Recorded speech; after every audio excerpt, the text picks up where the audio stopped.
барлығыңызға сәлем достар, менің арнама видеома қош келдіңіздер. Бүгінгі видеода мен сіздерге ерекше форматта видео түсіретін боламын. Егер бұл видео сіздерге қызық болса, біз бастаймыз.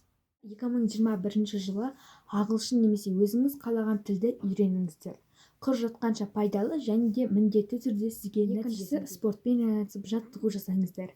Тіпті 5 минут, тіпті болмаса 10 минут бөлсеңіздер, оның өзі сіздерге ертең үлкен жемісін әкеледі. Оқып жоспарлар құрыңыз. Жоспарлар құру арқылы өздеріңіздің уақыттарыңызды бақылай аласыз. Жаман мінез құлықтарыңыздан айырылыңыздар. Айыра алмасаңыздар, сонымен күресіңіздер. Өздеріңізді жақсы жаққа өзгертіп, жаман жақтан аулақ болып үйреніңіздер. Және жалқаулықтан да құтылуды, және де өзіңізге керек емес деген дүниелерден бас тартыңыз, және де дамыту саласында шыңдалуды, жаңа орта мен дос табуды үйреніңіздер. Егер достар, осы видеоны ұнаса, менің арнама тіркеліп, осы видеоға лайк басып кетіңіздер.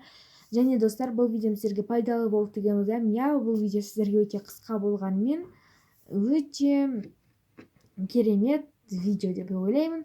Және де достар, мен барынша сәндеуге тырыстым. Еңбегімді бағалап, осы видеоға лайк басып, арнама тіркеліп кетесіздер деген ойдамын. Сау болыңыздар.